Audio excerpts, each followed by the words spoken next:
¿Y se ha preguntado si como padre o madre de familia, persona responsable de un estudiante, usted está haciendo lo suficiente para que él alcance el alto rendimiento de sus estudios? Y en ocasiones nos frustra, porque vemos que no se alcanza la meta, o en ocasiones estamos pensando de cuánto es la calificación para que realmente él se sienta que está alcanzando lo que se requiere para estar bien en su nivel académico. Pero no solamente se frustra usted como encargado, también ellos. Y en ocasiones se debe principalmente a la manera en la que nos estamos involucrando en sus estudios. Y hoy queremos hablar de este tema, cómo acompañamos a nuestros hijos, a las futuras generaciones, a lograr sus sueños también por medio de los estudios.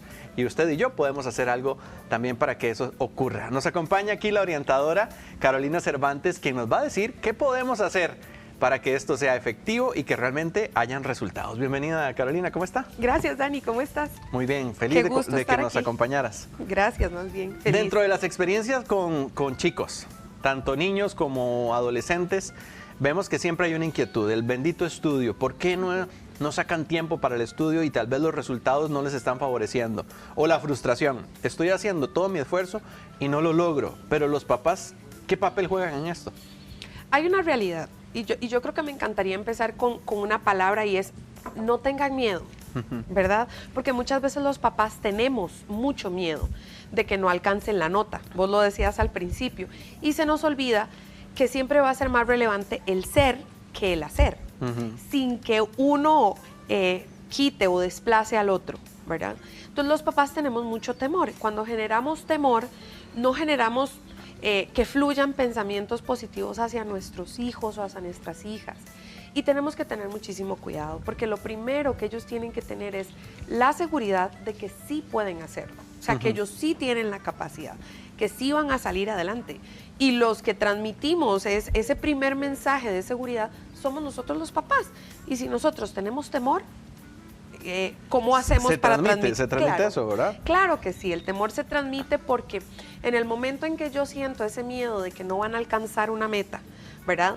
En algo que decimos, en un gesto o en las simples emociones que nosotros, las emociones se transmiten desde que los bebés están en vientre y por eso es que es tan importante que nosotros tengamos cuidado con eso. Carolina, también hay un tema acá que lo mencionabas con los padres. Nosotros fuimos hijos también, fuimos estudiantes y sabemos lo que implica todo esto, pero ¿será que estamos repitiendo ese patrón de aprendizaje? No necesariamente, no necesariamente. A ver, los que somos papás de adolescentes o niños en este momento somos una generación en transición. Yo siempre vacilo cuando tengo un grupo de papás o amigos, cuando hablamos de que cuando uno era adolescente o uno era estudiante, usted nunca tenía razón.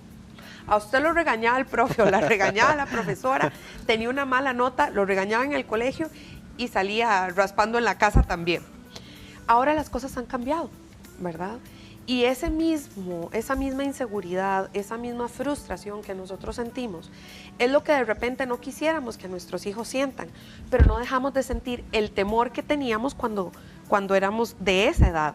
Porque, a ver, las emociones no crecen, no maduran con nosotros, tenemos que trabajar en ellas para que sean realmente una herramienta y no un tropiezo. Entonces, si yo siento inseguridad de que no me lo maltraten, de que no me le digan nada, de que está haciendo su mejor esfuerzo, ¿verdad? A lo mejor no está haciendo su mejor esfuerzo, realmente no lo estaban maltratando, había que llamarle la atención, pero yo no me animo a entrarle a esa educación con firmeza, con amor pero con firmeza. Claro, venimos marcados también de alguna manera. Exactamente. Y me llama mucho la atención porque recordando un poco cómo era uno cuando usted se equivocaba, ponía una mala, escribía mal, ¿qué es lo que le decían a uno? Borre todo o arranque la hoja y vuelva a empezar. Y vuelva a empezar. Y decirle eso ahora a un niño también le genera algún grado de frustración. Por supuesto, porque entonces al final lo que les mostramos es que el error está mal. Cuando realmente el error es un proceso de aprendizaje, lo que llamamos error, a mí no me gusta llamar, la palabra error no es tal, es un proceso de aprendizaje por el que todos tenemos que pasar. A ver, Dani, si yo hago algo y me sale a la primera, pues ya no tengo nada que aprenderle más, a lo mejor perfeccionarlo, pero cuando yo hago algo y no me sale a la primera, lo que yo le puedo enseñar a esa persona, niño, adolescente o joven adulto, es que lo vuelva a hacer.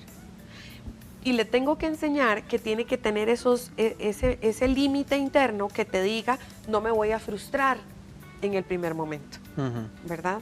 Ahora con todo esto del boom de la generación de cristal, pero ¿qué tipo de papás somos? Porque nosotros fuimos quienes creamos esta generación. Entonces la pregunta empieza desde aquí, es que es más fácil empezarla desde allá, claro, ¿verdad? Entonces es como trabajar en conjunto por esto. ¿Cómo logramos identificar esas emociones en los chicos que muestran una necesidad más allá de lo académico? Porque quizás lo académico está evidenciando algo que no necesariamente tiene que ver con estudio, pero como responsables de ellos, ¿cómo podríamos identificar para llegarle a donde corresponde? Creo que la pregunta inicial, te repito, está en mí. ¿Qué es lo que yo estoy percibiendo? Y a partir de ahí, o cuál es la realidad que yo me estoy dando cuenta. Entonces, cuando te das cuenta que un chico no te reacciona, que le llamas la atención, vamos a decir, de una manera no tan agradable, o que estás presionando y presionando porque no está alcanzando una nota. Entonces, ¿cuál es mi objetivo? La nota, que aprenda, hacerme presente, o calmar mis miedos, calmar mi vergüenza de papá, de mamá, que tal vez mi hijo no es el primero o la primera en la clase, o el más listo o el más habilidoso, ¿verdad? O realmente acompañarlo en el proceso del aprendizaje. Entonces, era lo que yo te decía, la pregunta inicial está en mí.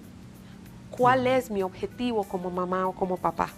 Y cuando ya yo logro entender, porque estoy absolutamente segura que todos piensan en el amor hacia nuestros hijos, entonces yo tengo que buscar que la mejor forma del aprendizaje sea el acompañarlo, no sea el señalarlo, ¿verdad? Porque además yo también estoy aprendiendo a ser mamá. Que es un aprendizaje constante, pero la presión siempre está.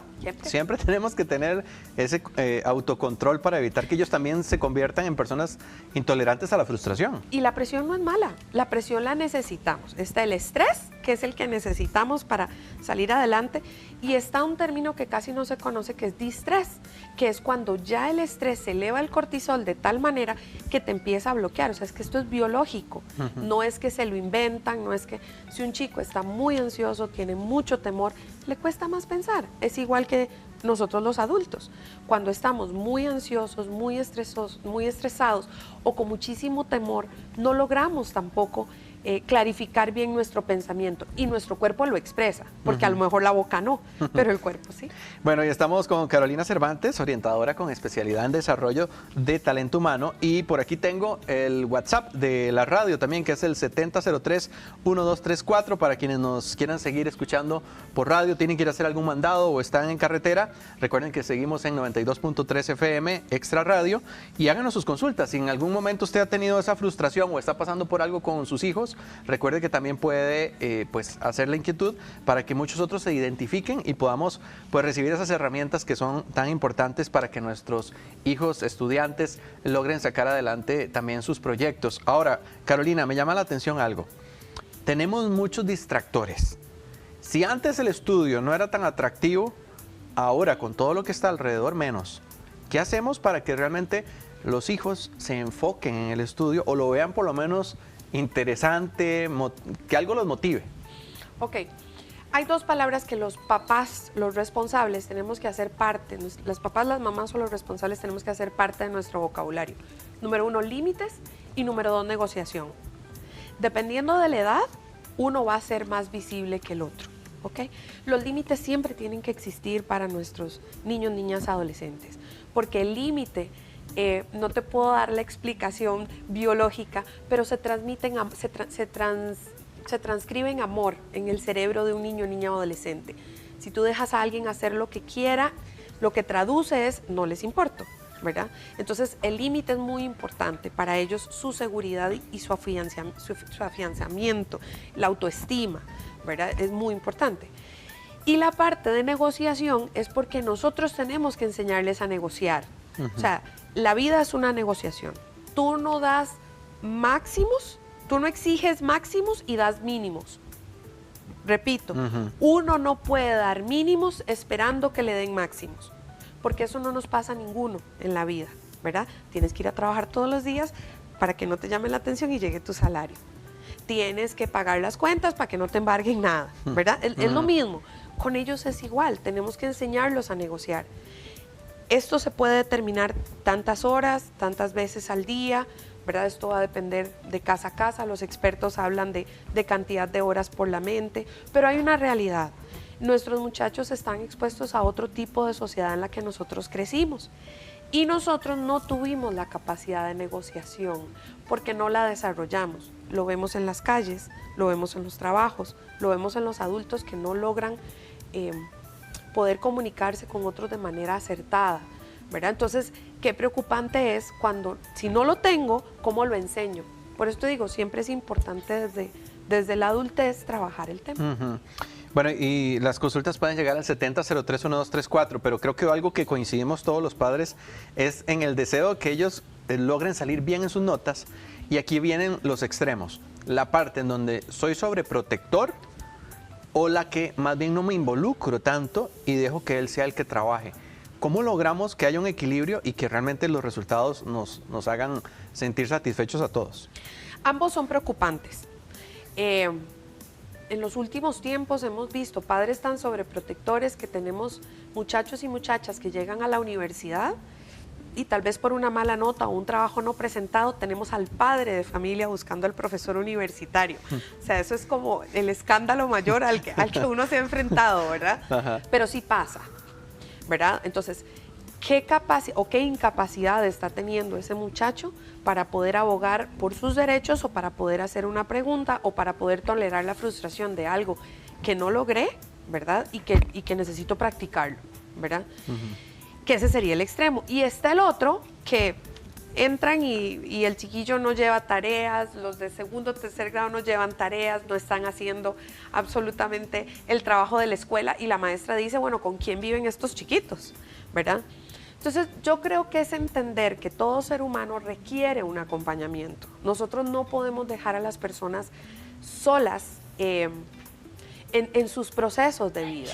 Se requiere el acompañamiento. Entonces, es muy importante saber que no puedo estar encima de alguien porque esa persona tiene que tomar sus propias decisiones, buscar sus propios límites internos, ¿verdad?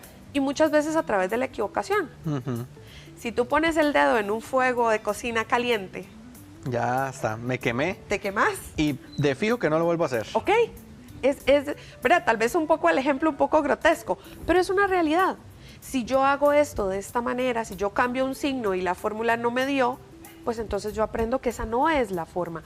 Pero si a mí me evitan ese aprendizaje, yo me lo voy a llevar para la vida, claro. ¿Verdad? Entonces, tal vez es aquel adulto que no se hace responsable de sus hijos o no se hace responsable de una relación y vuelven a casa a los 30, 35, 40 años y mamá y papá o responsables siguen lidiando con ese adulto que no logra terminar su proceso maduracional. Entonces, ni un extremo ni otro, ¿verdad? Y la sobreprotección y el desinterés total también genera seres humanos inseguros que no se pueden enfrentar a los diferentes procesos. Entonces, tenemos que tener mucho cuidado. ¿Cómo hacerlo? Ir en el día a día, preparándome, leyendo, escuchando, preguntando, porque aquí nadie está aprendido.